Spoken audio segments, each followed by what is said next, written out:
Et voilà, vous nous avez posé trop de questions sur ces programmes de podcasts que nous dénommons Compte Rendu. Aujourd'hui, je suis en face de moi avec directeur général, président, coordonnateur, CEO, comme on le dit toujours chez nous ici au Congo. Ramadjouma, bonjour. Bonjour, Cordon Jordan Ankomo. Oh, pourquoi tu m'appelles Cordon? Au-delà d'être entrepreneur, tu es le coordonnateur de talent entrepreneurial. Non, moi, Bonjour, qui m'a ma on a fonction. eu à Cordon, Cordon Eric Macquoi, là, parce Oui, que c'est partout, on l'appelle toujours Cordon, c'est pas on a les moi. grands cordons, le cordon de la Moi, FNJ. je suis ambassadeur. Oui, mais c'est vrai qu'on a le cordon de la FNJ, Eric Makwala. La FNJ, la structure dont on est tous membres, étant qu'entrepreneurs. Mais l'ongolité qui cordon, il y a talent entrepreneurial, tout ambassadeur des entrepreneurs. Vraiment. Alors, Rama, aujourd'hui, tu es dans notre podcast dénommé Compte Rendu. L'année, ça a été 2025. Alors 2025, Isaki Naba Onababa. Ok. Vraiment, c'était intéressant. C'était une année où français où j'ai beaucoup appris. Hein, c'était intéressant. On a eu pas mal d'opportunités quand même en 2025 et aussi beaucoup de difficultés. Éventuellement, on sait qu'en entrepreneuriat, c'est jamais facile, mais c'est l'occasion aussi pour ces podcasts de couper sa moi retour, Ok. ça la moi briefing et Et puis c'est au qui a PSAP, été. voilà, au Mais, PSAP. mais on m'a dit que quelqu'un m'a parlé de toi que tu parles trop avec ton entrepreneur des tourismes. J'ai pas compris des tourismes, mais au voyage à quatre. Ah, Bon, Monio, tu étais à Paris. Tu étais à Paris, c'était quand? J'étais à Paris, oui, j'étais à Paris au mois de juin pour participer à Vivatech. Non, entrepreneuriat et à tourisme été. Quand on voyage, deux fois, c'est de voyage d'affaires plutôt. Alors, mais avant, pour aider P bateau Barolanda, pour qu'ils comprennent le mettre dans le bain, je vais préférer commencer par me présenter d'abord. Très bien. Alors, je suis Ramadjouma, je suis entrepreneur, je suis le fondateur de la société Bishima Corporate SAS, qui est une société agroalimentaire qui fait la production et la transformation de fruits et légumes en épices et assaisonnement culinaire, qui existe depuis 2021. Et avant ça, d'ailleurs, j'avais déjà une société qui est dans le digital, Jums Digital SASU, qui est une société dans le conseil en communication, développement des solutions numériques, et aujourd'hui qui fait du conseil pour les startups dans leur processus de levée de fonds. Donc, pour répondre à la question de M. Jordan, euh, mon travail étant qu'entrepreneur me demande d'ailleurs de beaucoup voyager parce que moi, dans ma tâche avec le processus de levée de fonds qu'on fait avec Jooms Universal avec le programme Funding, c'est qu'on va chercher des fonds pour des startups. Très bien. C'est-à-dire, on cherche les investisseurs et majoritairement les investisseurs capital risque ou business angel qui investissent dans des startups, dans des entreprises à gêne, mingi en Europe ou en Amérique. Donc, ce qui fait que on a l'habitude d'aller vers l'étranger pour aller chercher les opportunités, pour aller vendre l'entrepreneuriat congolais. Donc, c'est pour cette raison-là que j'étais à Paris pour participer à Vivatech. Mais il y a aussi, voyage tout ça où on est invité par les organisateurs pour représenter le Congo. Par exemple, j'ai été au Bénin avec la francophonie pour une mission économique à Cotonou où on a représenté, on était trois entrepreneurs d'ailleurs, trois ou quatre entrepreneurs où on a représenté le Congo, où on devrait parler du numérique, de l'agroalimentaire, de la transition énergétique aussi, où on pouvait aussi rencontrer d'autres partenaires intéressants pour améliorer aussi l'écosystème entrepreneurial, non seulement congolaise, mais africaine de manière générale. Dis-moi, tu voyages avec tes propres moyens ou bien tu as des partenaires? Parce que déjà, quand tu me parles, tu as fait Paris, tu as fait Bénin, l'autre, je vous ai vu à Brazzaville au salon aussi. Donc, tu vis de ton entreprise ou bien c'est. Tu vis de l'entrepreneuriat ou bien c'est de l'entrepreneuriat qui vit en toi? Alors, les voyages, la plupart des voyages, c'est sur fonds propres, mais il faut savoir que certains voyages, c'est des missions économiques, Ok. c'est-à-dire on fait un déplacement étant entrepreneur, mais pour représenter les pays. On va prendre l'exemple du voyage qu'on a fait, je vais parler que de voyage de cette année, on va parler du voyage de Brazzaville, où on est allé participer aux OSIAN. C'était par exemple sur l'accompagnement de l'Agence du développement du numérique ADN de la présidence, où on était allé présenter les innovations technologiques congolaises à Brazzaville. Mais quand on doit parler de Vivatech, c'était un investissement personnel. Je considère ça que c'est un investissement parce que quand on fait les déplacements, donc on doit rencontrer les investisseurs, il faut qu'il y ait un retour sur investissement. Par exemple, le voyage de Bénin avec l'OIF, c'était l'OIF qui a pris en charge parce que c'est eux qui nous a invités. Et c'est ainsi de suite. Donc il y a des voyages qui sont pris en charge par l'État parce qu'ils sélectionnent les entreprises qui vont aller. Il y a des voyages qui sont pris en charge personnellement. Et puis, dans le voyage, ceux qui vont inviter, en charge. Très bien. Parlons des ADN. ADN, c'est une structure de l'État. Oui, ADN, c'est cellule président en présidence. Est-ce qu'au Congo, ici, il y a aussi des structures qui accompagnent l'entrepreneuriat des jeunes parce que tu es entrepreneur? Tu as commencé à entreprendre depuis 2019. Depuis 2019. Très bien. Parce que moi aussi, j'ai commencé l'entrepreneuriat en 2019. Donc, tout ça ma passe, si je ne me trompe pas. Aujourd'hui, avec ton parcours depuis 2019, est-ce que tu as été déjà accompagné financièrement? Parce que l'État a mis en place des structures d'accompagnement. Je connais FOGEC, ANADEC, ARSP, il y a l'FPI. Il y a beaucoup de structures qui accompagnent les jeunes entrepreneurs ici en République démocratique du Congo. Mais est-ce que tu as été déjà aussi accompagné? Alors, en termes d'accompagnement, oui, naturellement, oui, parce que je suis passé par pas mal de structures, c'est vrai. Mais accompagnement financier, j'ai été accompagné par le FOGEC. Ah bon? Je fais partie des très peu d'entrepreneurs qui ont eu l'opportunité de bénéficier de fonds de garantie du FOGEC. Okay. Et j'ai eu à bénéficier d'un prêt bancaire de l'Ecobank grâce au FOGEC. Donc oui, j'ai été accompagné. Attends. Malembe, Eza jeune moko a commis trop crié pour Aïba. C'est quoi FOGEC d'abord?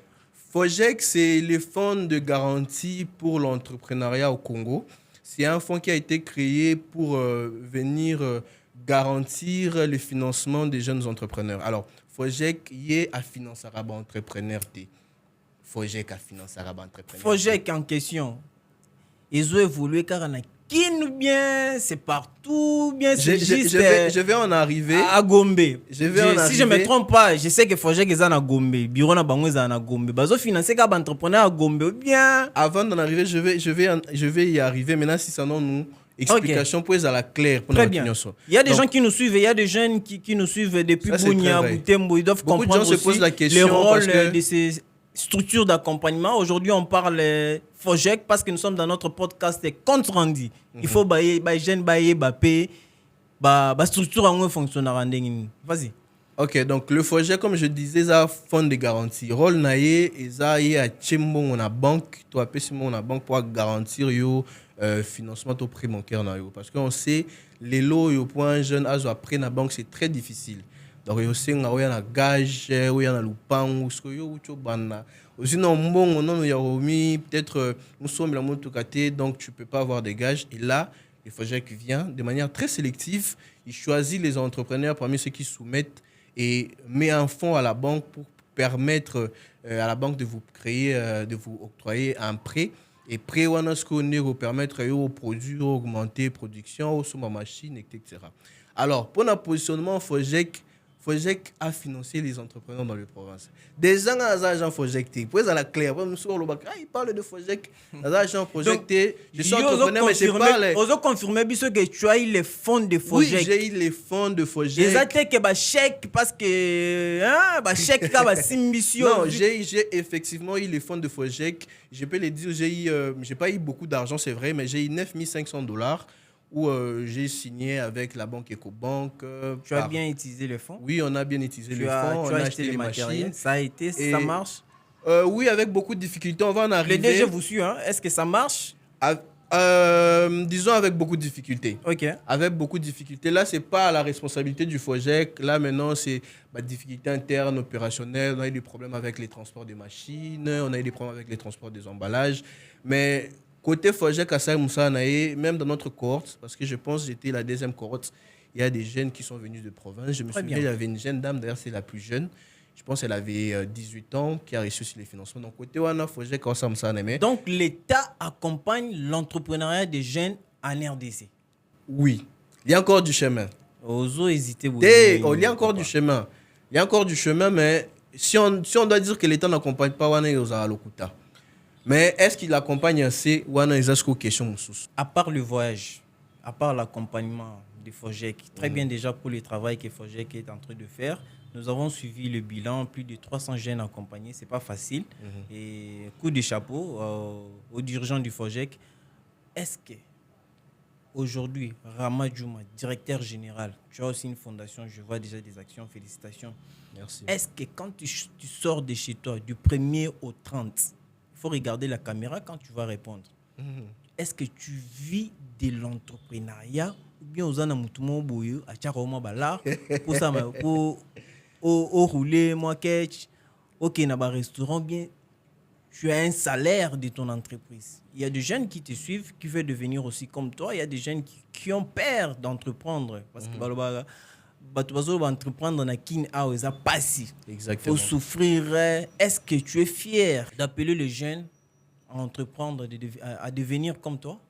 Alors, quand nous lobby dans la caméra, comme je l'ai dit, ça fait depuis 2019 que j'entreprends. Et les bandits la même erreur que la plupart de nos frères et sœurs entrepreneurs parce que tu confondras très souvent mon entreprise, on a l'habitude de avoir un mécanisme et gestion un peu flou. Et tu as la difficulté à faire bandits. Donc, les 3 premières années, sur le vivre l'entrepreneuriat, c'était très difficile. Au monde qui est à gauche, au monde qui est à droite, mais au final, il n'y a pas grand-chose.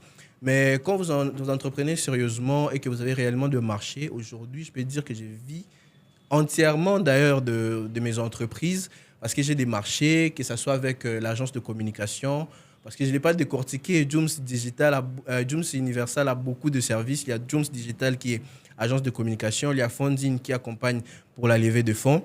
Et il y a le forum ICIF qu'on va peut-être parler de ça un peu plus prochainement ou peut-être un peu plus loin. Donc, il y a la société Bishima Corporate qui produit les épices Bilobou.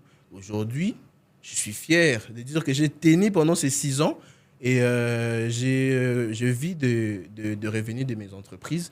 Mais ce n'est pas facile d'en arriver là quand même. Est-ce que tu es fier de dire qu'aujourd'hui, l'entrepreneuriat de jeunes marche au Congo? Ah, ça serait dur de dire que l'entrepreneuriat de jeunes au Congo, ça passe si. Rama, en parlant de ça, tu as parlé, tu es directeur général de Bishima. Bishima, oui. Vous produisez des épices. Oui, on produit les épices. Ce qu'on produit, produit par produit.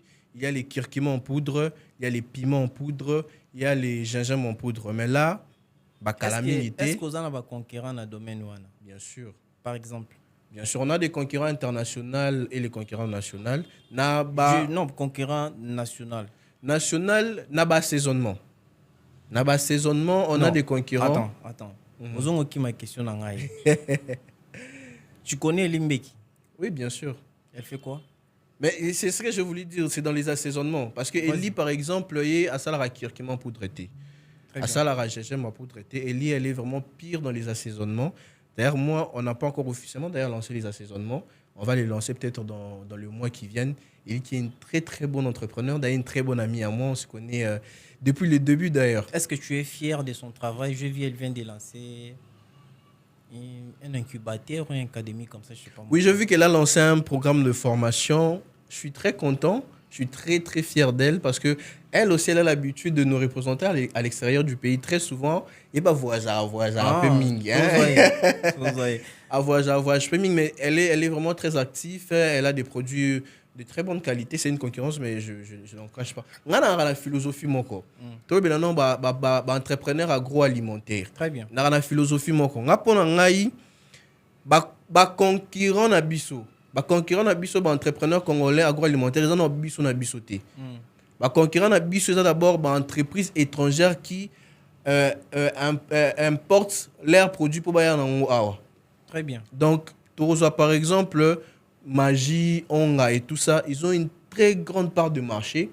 Au Ningai, ni Elimbe qui toujours couvrir. Donc, ils ont la coûte plus intéressant qu'il y a 10% marché, on a 10% marché, tu combien tu as 10, 20% marché, où ils ont 99% géré par des entreprises expatriées. Donc, moi, c'est comme ça que je réfléchis. Donc, elle est concurrente sur le papier, mais pour moi, c'est une collègue, une collaboratrice parce qu'on collabore aussi dans d'autres projets aussi. Alors, M. Rama, merci pour ce que tu viens de nous dire. En tout cas, c'est très motivant.